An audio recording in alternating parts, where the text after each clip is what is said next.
Hey guys, and welcome back to my channel. I am here with a guest today. Hi!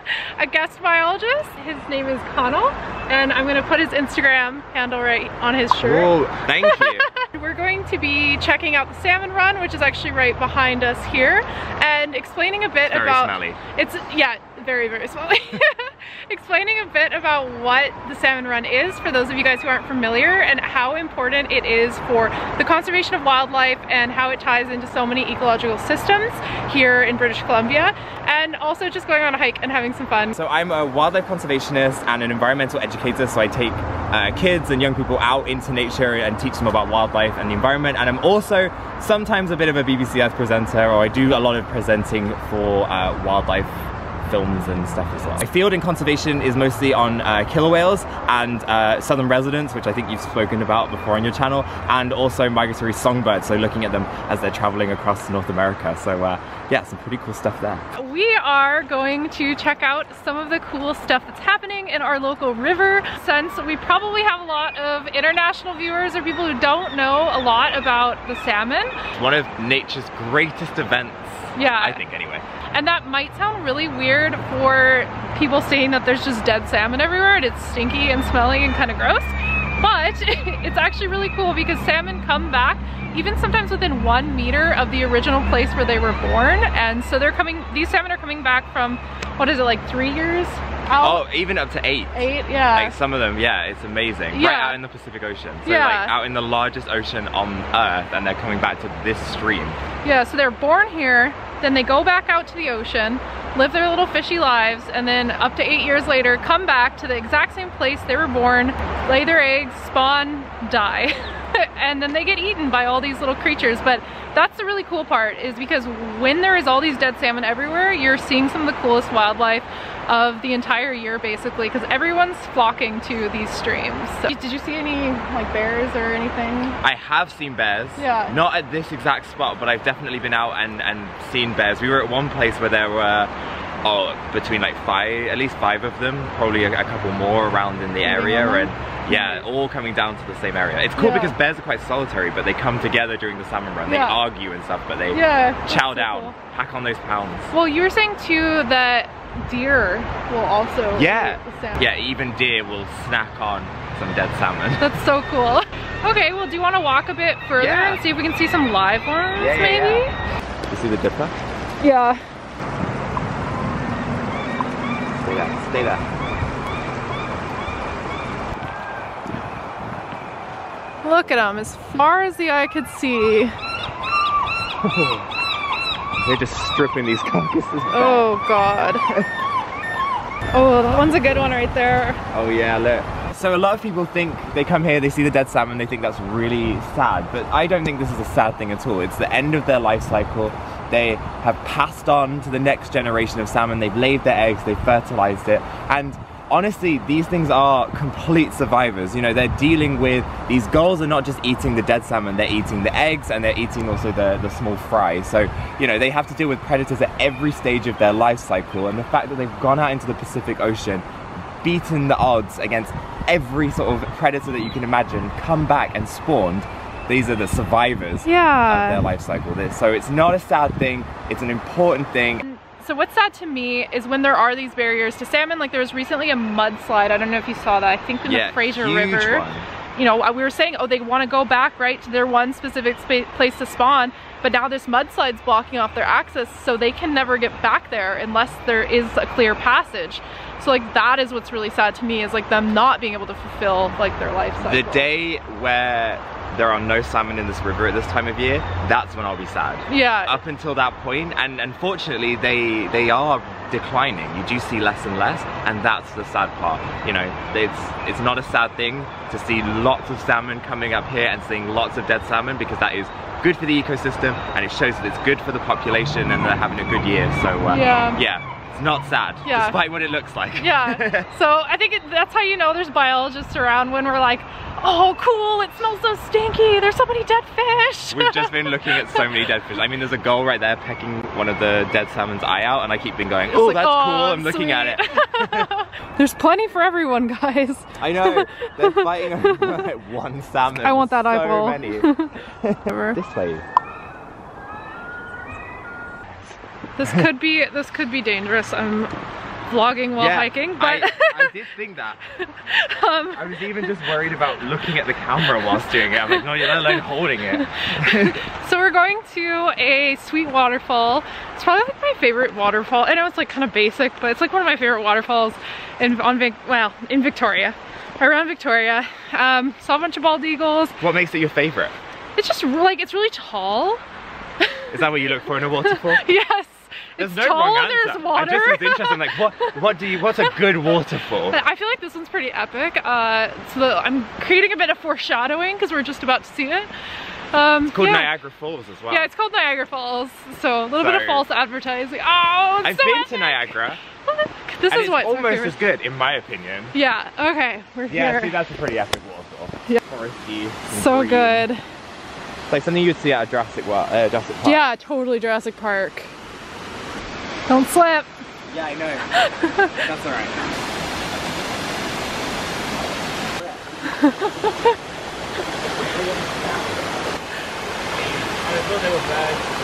Oh.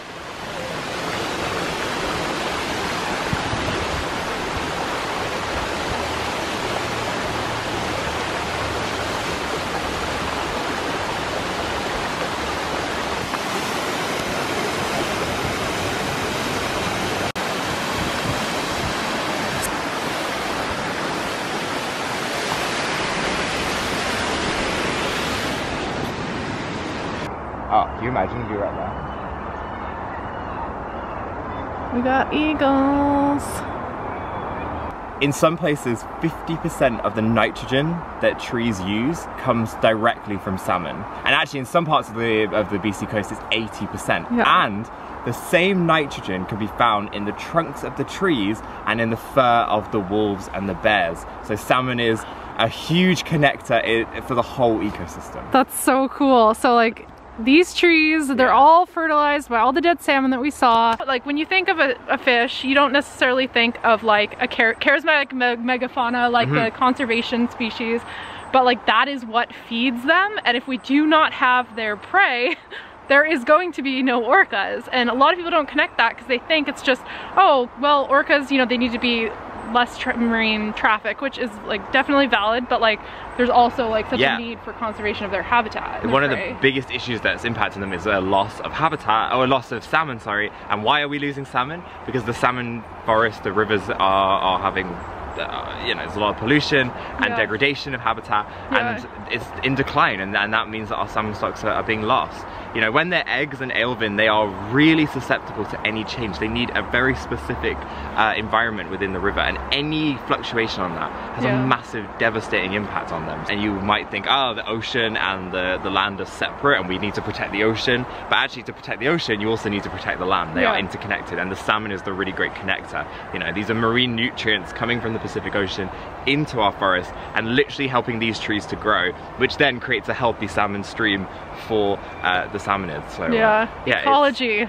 Yeah, exactly, all connected. I love it. And also too, like how much BC, like the ecosystem is shaped by the proximity to the coast and like marine species, and like how much of an interface there is between like the coast, the ocean, and like animals that live within all of it. Like, you know, we have our coastal wolves that eat salmon and fish, you know, when they wouldn't exactly necessarily do that inland. So a lot of just working in BC as a biologist is just understanding that connection and how the interface of humans and wildlife and the ocean all kind of fits together. And so something as much as like stream pollution is gonna affect so many other species just by the trophic cascades and all of the ecosystem effects that way.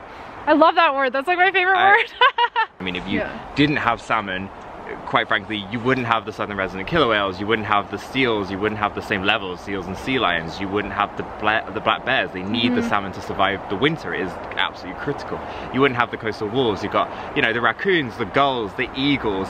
Trees grow taller and faster, the vegetation becomes more dense. That helps songbirds. Insects, for example, rely on the salmon carcasses. That feeds the birds. I mean, I can go on and on and on and on and on. It's just, this whole ecosystem relies on a healthy salmon run. Can you tell how much we love the salmon run? I love it. I love salmon. I love the salmon run. I love this ecosystem. And I can talk about it forever. Yeah. So, one of the really gross facts that you can see on all of the dead salmon around here is that they don't have any eyes. The eyes are one of the most nutritious parts, so the gulls absolutely love it. So the gulls will be pecking the eyes out. They also love the skin and the brains, and you'll often see them pecking the salmon's eyes out while the salmon is still alive. Oh, epic. It's not fun being a salmon when you're coming up the street. There's one right in the tree there. Straight, see this? Oh yeah. Oh yeah. Oh, we got bald eagles. Told you. The two white heads. There's one there and one there. Luckily at this time of year they stick out like a sore thumb. Yeah. Because a lot of the trees don't have Oh yeah, that's true. And they tend to sit like obviously at the front of the conifers, so you can just be like, oh, white head, white head, white head, white head. Yeah. Uh-oh. Problem bear. Problem barren area. I want to know what the what's a problem bear? Oh gosh. Every bear has its right to do what it wants. Very rude. Okay. That's a shame. So yeah, last time I came, I went all the way around there. Yeah. I got like right up to the river, and the salmon were huge right by me, and I was like, oh, this is so cool. And then I didn't realize that they were going to splash around. I didn't think about them splashing around. And I got drenched. One of them like pushed its friend right up against, and I like hit the back of my shoe. That's so cool. Drenched me. Yeah. It was hilarious and so fun. But I was like, idiot, don't know why I didn't even think about that. And I always think it's so nice is that you see a lot of people out who aren't biologists, who are just members of the public, and it's well known, this site is well known, and it just seems like a way of people to connect with nature here on this part of the coast. And it's a cool thing to see, and it's kind of, and it is wild. I mean, you know, bears, eagles, gulls. There was one last time I came as well. There was because we had a bunch of the live ones. One of them had an actual bite out of its back and was still swimming upstream. And I was like, nature is wild. Like this is just ridiculous to see that. I think that's like a really good point. Is that like a lot of people think that like to see nature and wildlife is like to go to a zoo. Or like, oh, you know, well, I can't just go see the animal. I need to go see it in captivity. But like, here's like one thing that's like, it's exciting. Yeah. You can witness it. It's live. They're not disturbed by people as long as you don't have your dog jumping in the river. So like, it's ethical to observe and watch it. And it's also just as exciting as like seeing, you know, a lion behind. Oh, it's more exciting than a lion. And I also think the opposite. So zoo, or they think that you have to go out to like the most ridiculous wilderness area. Like, to give you an idea, like there's a highway right where we are, just behind us here. Like this is, you know, it's a wild little provincial park, but like we are 20 minutes from town. Yeah, it's like 20 minutes from our house. So there is nature on our doorsteps if you're able to kind of access it and get out and find it. So yeah, like I said, it's kind of cool to have something that's so wild just on the doorstep. He's finding all the eagles. All the eagles. I told you there's one landing up there. Oh, there we go. That's hey, that was the same one. Oh no, it's not. No, it's not. Sorry, that was my fault. They do all look the same, to be fair. We should go into. I like the nature house. Yeah, agreed. Okay, let's check out the visitor center. Oh, wildlife sightings. I always like this. Yeah. Okay, spotted towhee. Oh, you got this. Is probably the same dipper. This is probably the same Stellar's Jay we saw. Dark-eyed juncos, chum salmon, gulls. Lots of gulls. Golden crowned kinglet. Oh, I love them. 20 and mallards. So, okay, let's go in. Boro. Oh, I like that.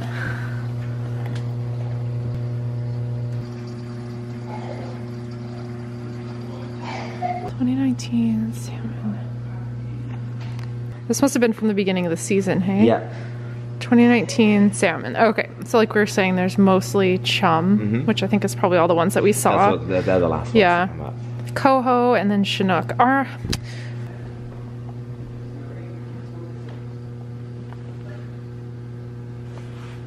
always so much bigger than I remember. I know. Them being. They're huge. Whenever I see them up close like this, you think, oh god, they're absolutely massive. They're all, every time I see them, they're like half underwater or something. Yeah, exactly. Yeah. Splashing at you. So this one is a mature bald eagle, and this one is a juvenile. A lot of people still think that those ones are golden eagles. Yeah, it's actually really sometimes hard to tell the difference in camera traps. Like when I did a live stream for my channel, we actually were identifying camera traps and then saying whether it was a juvenile bald eagle, juvenile golden eagle, an adult golden eagle, or an adult bald eagle. And it was really hard. That is a tricky game. Yeah. That's really tough. Yeah, so that one was really fun. I'll leave a link to the the camera trap. It's like an open citizen science thing if you want to learn the difference between all the different bald eagles, but it's really hard, really hard. When you see them sort of out, especially, you know, the ravens and stuff, and even the bald eagles and the golden eagles, like when you actually see them on the ground, it's a way you can kind of tell the difference, but on camera traps and stuff, it's so difficult. It's difficult, What is it? It feels like an avocado. I think it's a pine cone. Oh no! Was that a piece of wood or something? Oh, what? You think?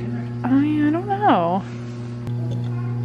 Oh, that's a jawbone. Oh, you looked and then put it back in. It's a shell. A shell? A shell. Nice.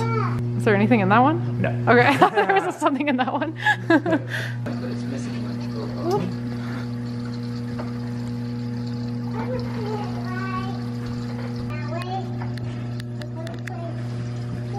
Talking to the guy at the nature center, and he was saying like the smell isn't as bad this year for the salmon. What does that tell you?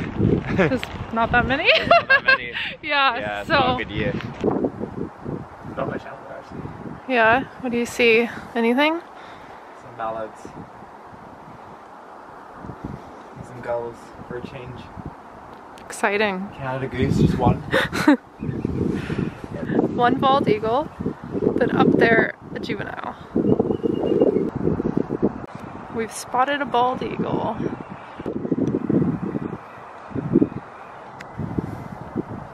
They're so beautiful.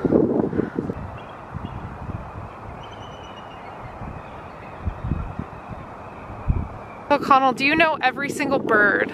Yeah, all of them. Every single one. We got the easiest ones today. We got some easy ones. I've known every single bird that we've seen today. Yeah, there you go. So there you go. Particularly where I need to improve is their sound.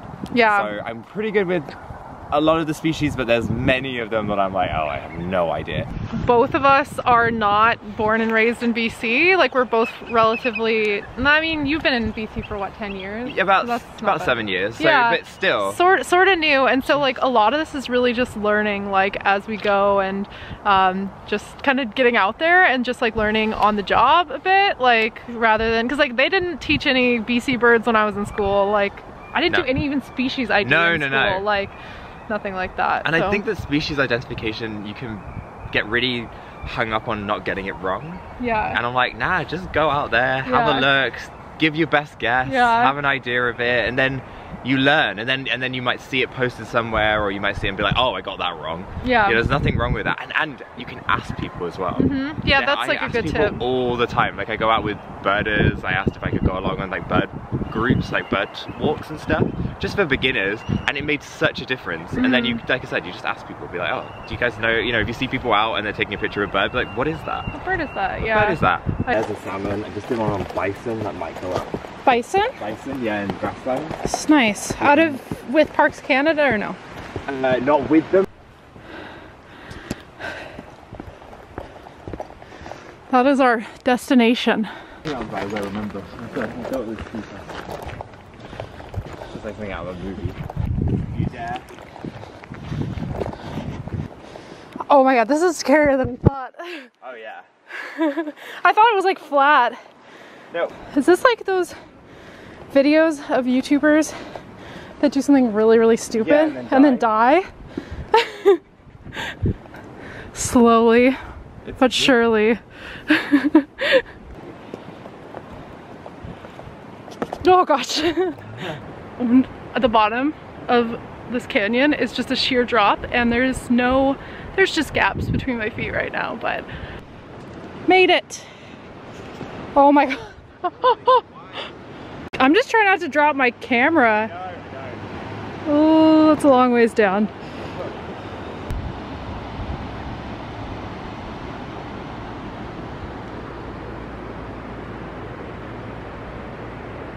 Ah!